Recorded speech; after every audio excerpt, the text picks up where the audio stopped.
A little over 3 years ago, I did one of the craziest things with my family that we have ever done. We took a 10-month trip, not quite around the world, but we see so many incredible places in Ecuador, in Brazil, in Spain, and in Morocco.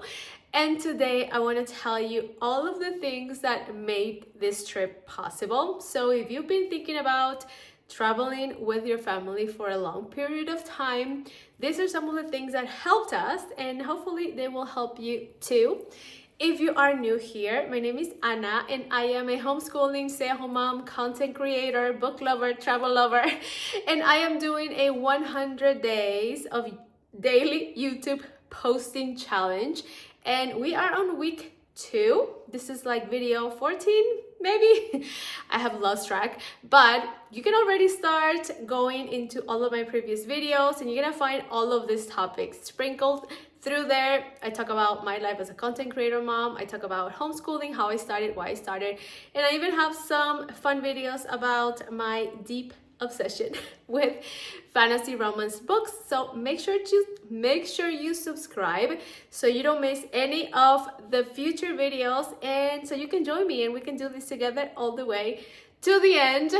And now, how about we dive right in? As usual, I have my notes so we can go through everything organized and as quickly as possible. So the first thing that we had was savings. Yes, we had worked a lot, my husband and I. We always loved to travel, and we always knew that most of our money we wanted to spend it on travel, but we had been able to save a lot. We had not planned for this savings to be for a long trip, but it ended up working out that way. So we had savings, and this really helped, even though I think that absolutely you can start and just go on a trip without a return date, without having necessarily a cushion for you. It can get quite stressful if you don't know how your income is going to look like in the future months. So in our case, having this savings gave us the flexibility and gave us the opportunity to extend our trip. In all transparency, we didn't know that we were going to be traveling for 10 months. When we started, we only bought a one-way ticket. Up till then, we only had 2 kids, so it was the 4 of us going on a one-way ticket to Ecuador. And then once we were there, we didn't know how long we were gonna stay, but we knew that we didn't want to return. So from there, we were like, okay, where should we go next? And then where should we go next? And just that's how 10 months happened. And having this savings allowed us to do so. And honestly, the only reason why we returned was because our savings started to dry out. So having this really helped. So if this is something that you want to try, I would encourage you to start saving. I can't tell you how much you are going to need. It's all going to depend on the places that you decide to visit, but it will need to be more than a usual like 2-week trip, 1-month trip. So think about that. The other things that I am going to mention will help stretch the money that you end up saving, but always start from there.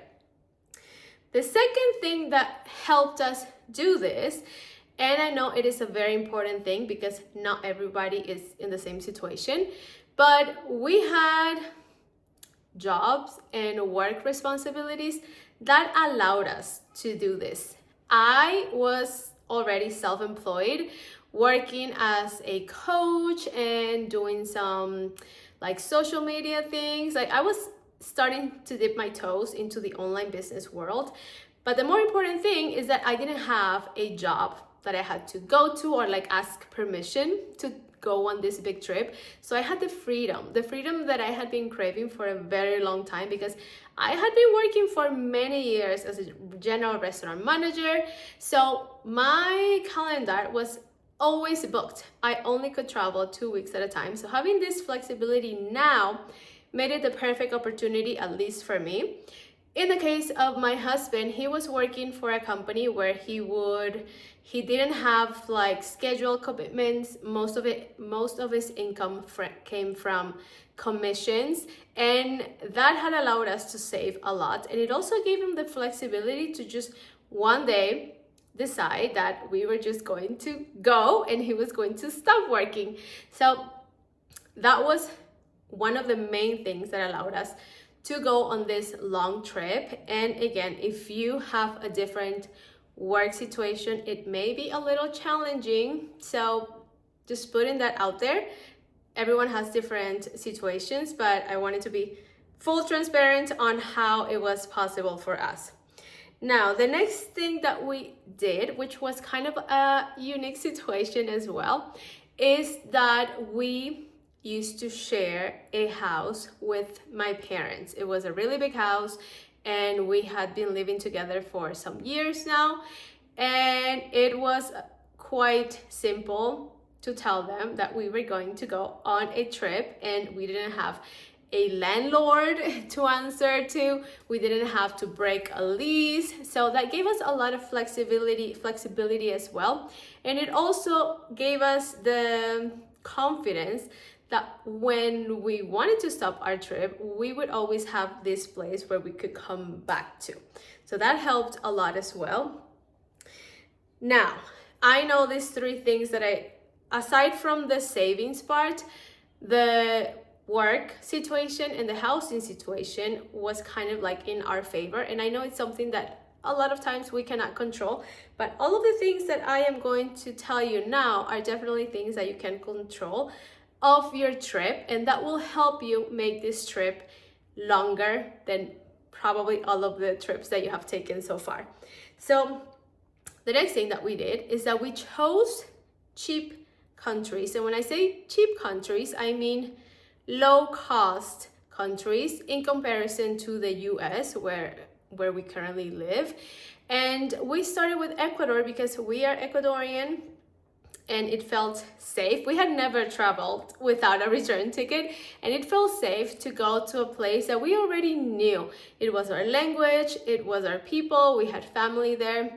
So, and the cost of living in Ecuador is very much lower than here in the US. So we knew our expenses were going to be lower. So Ecuador was one of them, and like I said, Brazil is also cheaper than the US. Then Spain was the only country that, even though it is cheaper than the US, it was a little higher than all the others because Europe, and we ended up being there in around August, so it was summer, so it was definitely one of the higher prices for us, but it was still manageable. And then we ended up with Morocco, which was quite cheap as well. So something to keep in mind, there are destinations where you are going to be spending more money, and unless you have a bigger budget, that is going to make your trip shorten unless you figure out a way to make money on the road. Okay, next thing, and then this also goes along with us going to Ecuador as well, and ended up being a great benefit. Going there first helped us stay with family and friends and save a lot of money in accommodations and hotels. We stayed with my husband's family, they live over there, and we also stayed at a hostel that a friend of ours was the owner, so we were able to stay there for more than a month. We stayed in Ecuador for 5 months, and we didn't pay for any accommodations during our entire time there. We did pay for accommodations when we were in Brazil. We stayed in Brazil for 3 months. But while in Brazil, we also visited a friend and his wife, and they hosted us for more than 3 weeks. So all of these little stays that we were able to save helped us keep more of our money so we could stretch our trip.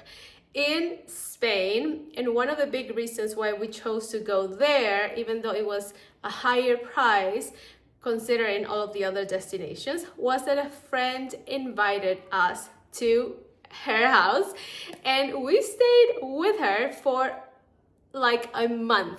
So imagine not having to pay for an entire month of staying at a hotel or an Airbnb. So if you are looking to do something like this, I would encourage you to think about all of your friends and family that are sprinkled around the world and talk to them. See the possibility of visiting them, of doing things with them. There's always people willing to invite people over. Like, we are that type of family. We always want to have friends over because it almost feels like we are traveling as well. So there are probably people that can host you and help you travel for longer. Okay, 2 more things. The first thing out of those 2 is that we focused on slow traveling. And what I mean is we didn't do the typical touristy type of things, and we went the local vibe type of way. That meant staying, as if we were not staying with our family and friends, we would choose places that would be more of like a local vibe. We would be living life as if we lived in those places because we were staying a very long time, and that meant we didn't have to see all of the places in 1 day, 2 days, 3 days. So having longer periods of time in each location gave us the flexibility to go slower. So we didn't have to pay big prices, we didn't have to beat the crowds. And I think this was one of the things that made the experience even richer, because nothing beats the memories of waking up in an Airbnb in Morocco and walking to the market, buying cheese, buying fruits, fresh everything, fish like sliced right there in front of you, bringing it to your Airbnb and cooking it just as if we were living there. These are things that my kids and I will never forget, and they were also things that helped us travel for longer. Now the last thing, and this is not really like a skill or like a tactical tip that you can implement, is more so believing that we could do it. 4 years before this trip, I dreamed about the day where we could travel for a long period of time, and I never knew how to make it happen. We worked, and so we had these responsibilities, and then we became parents, and we just didn't know how to make it happen. And then things started aligning, like our job situations changed, and we were able to have this big savings and my husband's work. And then one day he was like, what if we just like go to Ecuador with a one-way ticket and then see what happens?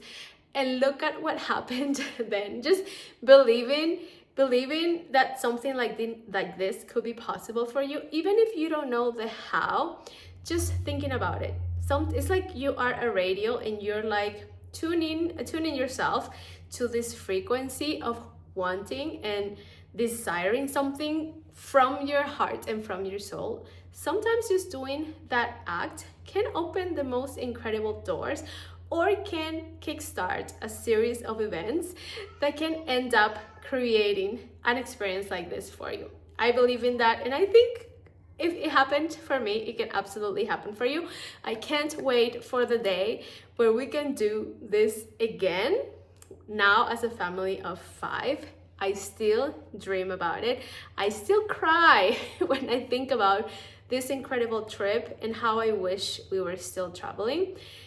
But I know that even though it is not possible right now, it will be possible very soon. And I'm gonna come back to this video and remember that I told you that. So keep your frequency in that station. I hope all of these things that I told you helped, or at least knowing my experience, I hope it like makes you believe that something like this could be possible for you as well. Make sure you subscribe so we can continue chatting about all of these things that I told you about: motherhood, travel, creative living, life as a content creator mom, partnering with brands, books that I'm obsessed with as a romantasy lover mom, and just all the things. If you have more topics that you will love for us to talk about, if you have any questions, things that you will love for me to dive deeper into, leave them here so I can make more videos. Subscribe. Let's see through the end of this together, and I will see you tomorrow for the next video.